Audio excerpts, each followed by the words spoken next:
7h29. D'autres ministres du gouvernement Legault ont plus de chaleur médiatique. On peut penser à Mme Guilbeault avec sa clique. On peut penser à M. Dubé avec tous les problèmes qu'il y a en santé. Mon prochain invité est plus discret médiatiquement, sauf que il y en a beaucoup dans son assiette et ça va chauffer prochainement. Éric Girard est le ministre des Finances du Québec. M. Girard, bonjour. Bonjour. OK. Là, le budget s'en vient le 25 mars. On va y revenir, là, mais vous étiez venu il y a quelques semaines. Et on avait parlé de Donald Trump. Vous étiez rassurant. Comme beaucoup de gens en finance, vous vous disiez « Ah, il n'y en aura pas de tarifs ou ce ne sera pas aussi pire ». Il y en a eu des tarifs. C'est quoi votre analyse? Bien, présentement, le président et son équipe exercent une pression énorme sur le Canada. Pas juste nous, l'Europe, l'Ukraine. Mexique. Et Mexique, bien sûr, très bon point. Et cette pression-là, elle est énorme.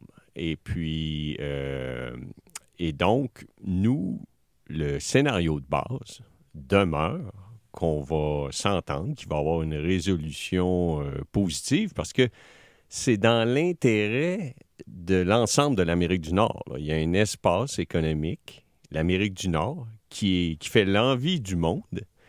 Et oui, s'il y a des tarifs, il va y avoir des perturbations au Canada, au Québec, bien sûr, c'est indéniable. Mais il va y avoir des perturbations aussi aux États-Unis, là. Et c'est déjà commencé, le sentiment de confiance, le ralentissement économique aux États-Unis, il a commencé. Demain, il y a les statistiques sur l'emploi aux États-Unis. C'est très important. À 8h30 demain matin. C'est toujours très couvert. Là. Oui, on attend 150 000 emplois de créés aux États-Unis au mois de février. Et si le marché de l'emploi est plus faible, bien là, les gens vont commencer à poser des questions. Alors oui, vos auditeurs le savent, il y a le marché boursier qui a perdu tous ses gains depuis l'élection du nouveau président. Mais là, les données économiques vont commencer à sortir et c'est ces données économiques et le premier trimestre aux États-Unis va être extrêmement faible. Ça, ce sont des arguments rationnels. Oui. OK? De ce qu'on voit du président Trump en général, mais aussi depuis le 20 janvier, pensez-vous qu'il est rationnel? Bien, je pense que ces motivations profondes sont difficiles à évaluer, mais certainement, il a l'intérêt des États-Unis et de l'économie américaine à cœur. Oui. Ça, c'est certain.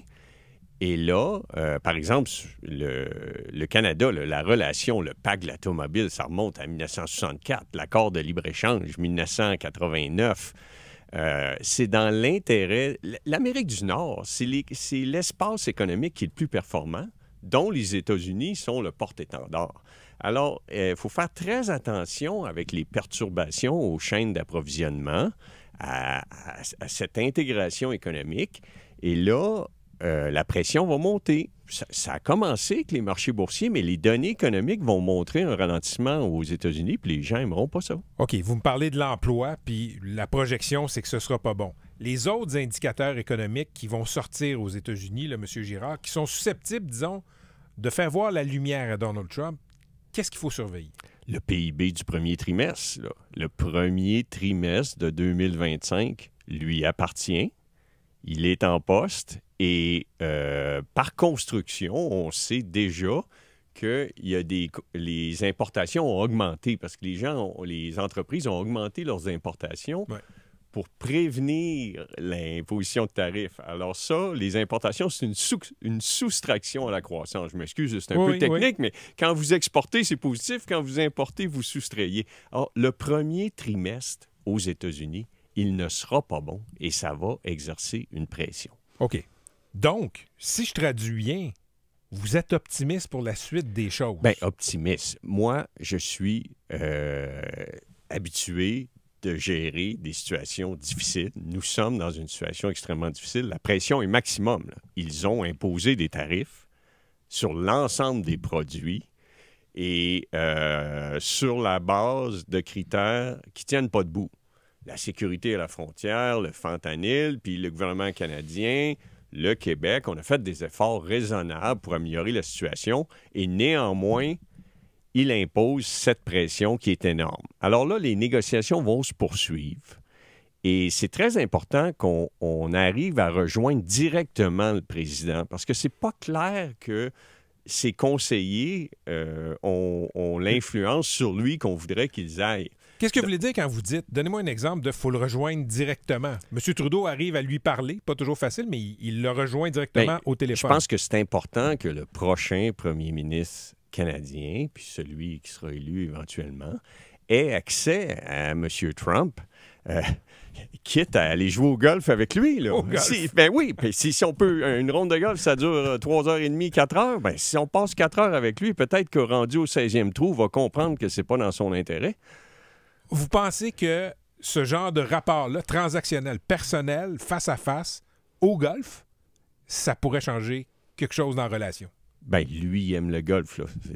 Ça doit le mettre dans des bonnes dispositions. C'est pas le premier ministre japonais qui va souvent jouer le au golf? Le premier ministre japonais, je pense qu'il vient aux États-Unis, il joue au golf, puis il retourne chez lui. Mais c'est important d'avoir un lien direct. Puis là, il n'y en a pas. Ben, peu. C'est pas optimal. Ouais. Puis ce que je veux dire, c'est que ces conseillers, là, M. Leblanc, Mme Joly, ils font du bon travail. Là. C'est clair, sont là, sont présents, ils parlent, mais c'est pas le lien entre ces conseillers puis les décisions du président, il semble indirect. Pour dire le moins. Oui. OK, revenons au Québec. Maintenant, il y aura des impacts au Québec, au moins à court terme. Il y aura un budget le 25 janvier, vous l'avez annoncé hier, le 25 mars, pardon. On a un déficit d'11 milliards. Le déficit va être plus gros qu'11 milliards dans votre prochain budget. Pas nécessairement. Non? Ça, c'est pour l'année courante. Là. L'année courante, dans l'ensemble, 2024, la croissance est un peu meilleure que prévu. En fait, donc, l'économie québécoise est entrée dans cette période de turbulence avec un momentum positif. Lorsqu'on regarde 2024 par rapport à ce que nous avions prévu en novembre, c'est un peu mieux que prévu. Alors, je ne suis pas prêt à dire que le déficit de l'année courante va être plus élevé. Mais c'est étonnant d'entendre ça parce qu'on voyait dans la presse aujourd'hui Maxime Bergeron de la presse qui vous a suivi, qui vous a parlé pour l'élaboration du budget. Il va y avoir des gros investissements en infrastructure. Pour être clair, là, Maxime Bergeron, je lui ai parlé quelques minutes. Là, okay. Il ne m'a pas suivi pour l'élaboration du budget. Et à très court terme, le budget 25-26, ça va être plus difficile. Tout le monde comprend ça. Là. Oui. Ici, il y a déjà un ralentissement économique qui est en cours. Donc, moins de revenus. Moins de revenus. Et puis, on doit poser des gestes pour soutenir l'économie, donc plus de dépenses.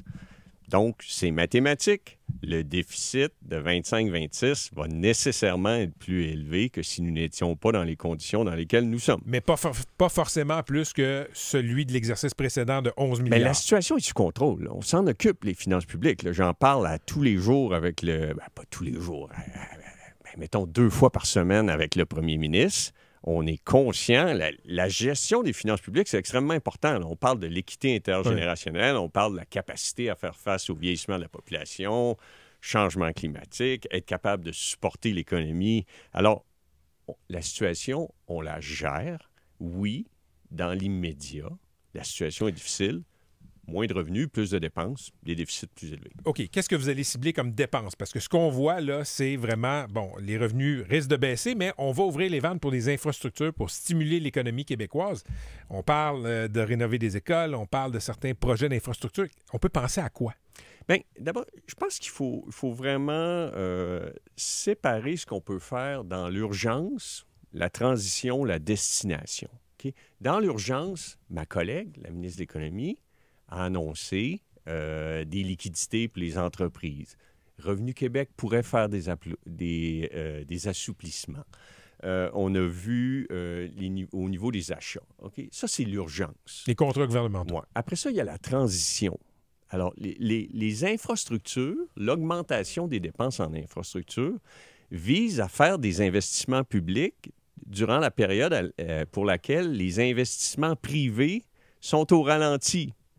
Parce que les entreprises n'aiment pas l'incertitude, ont besoin de connaître l'accès, s'ils ont l'accès au marché nord-américain. C'est 350 millions de personnes. Et donc, pendant que les investissements privés ralentissent, la dépense publique du gouvernement, Hydro-Québec, va augmenter. Puis là, on voit aussi l'espace économique canadien, on peut agir très rapidement. Finalement, la destination, c'est quoi? Il y a un changement structurel dans l'économie, là, même si on s'entend avec les Américains. Ce ne sera plus pareil. Ce sera plus pareil. Alors, il faut s'assurer que nos entreprises soient plus innovantes, compétitives, productives. Et pour ça, il y a la fiscalité, il y a l'aide directe, il y a les conditions, les conditions économiques, la compétition, la déréglementation. Alors, on va travailler là-dessus et, ultimement, puis ma réponse est un peu longue, Oui. mais diversification internationale des marchés. Y croyez-vous, ça? Puis je vous pose la question parce que je sais là, que c'est le plan B. Il ne faut plus dépendre des États-Unis pour les exportations. Il faut aller en Asie, il faut aller en Europe, en Afrique. Mais la géographie là, est têtue. C'est plus facile d'envoyer de l'aluminium au Wyoming, en Alabama, que de l'envoyer à Madagascar. Bien, vous avez parfaitement raison. Fait que la diversification, c'est pas ça qui va sauver l'économie. Mais les exportations du Canada vers le reste du monde, elles sont en hausse. C'est juste que les exportations vers les États-Unis ont augmenté plus vite. Et c'est normal. C'est l'économie la plus dynamique au monde et elle est celle qui est à proximité de nous au niveau de la géographie. Vous avez entièrement raison. C'est plus facile d'exporter sur le marché américain qu'en Asie ou en Europe ou en Afrique. Je ne sais pas si vous êtes un homme qui pariez, mais si vous aviez à parier, est-ce qu'on va avoir une récession? Là où je diffère avec le scénario de base demeure que sous cette pression, il va y avoir une entente au bénéfice de tous. Alors, le scénario de base, c'est qu'on va trouver un terrain d'entente. Si les tarifs s'appliquent, il y a contre-tarifs, c'est permanent, il y a d'autres tarifs avec l'Europe, c'est permanent. Là, ce qu'on va avoir, oui, dans ce scénario alternatif, puis là, je parle un peu comme au budget, scénario de base, scénario alternatif, bien, il y aura une récession au Québec, mais attention, il y aura aussi une récession aux États-Unis. Ce qui va arriver, c'est une récession en Amérique du Nord. C'est ça qu'il faut dire au président. C'est que la récession au Québec, là, lui, ou au Canada, ça ne le dérange pas. Ce qui va le déranger, c'est s'il y a une récession aux États-Unis, si le S&P 500 perd 10 s'il se perd des emplois, puis si le PIB est négatif, ça va déranger les Américains. Là, vous allez peut-être dire que je suis conspirationniste, M. Girard. Okay, non, là? Je pense pas. Non, je ne le suis pas, Moi mais non plus. on fait affaire à quelqu'un qui est conspirationniste, puis quelqu'un qui n'a pas, M. Trump, n'a pas de respect pour les faits, pour la science, pour les données.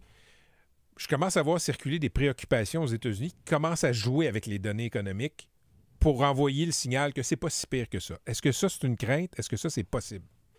Ben non, parce que... Impossible? On a des institutions, par exemple, le Bureau of Labor Statistics, puis il y a... Disons qu'il a envoyé l'ordre qu'on ne publie plus certaines statistiques. Non, mais c'est parce qu'il y a d'autres organismes indépendants, le NBER, le National Bureau of Economic Review.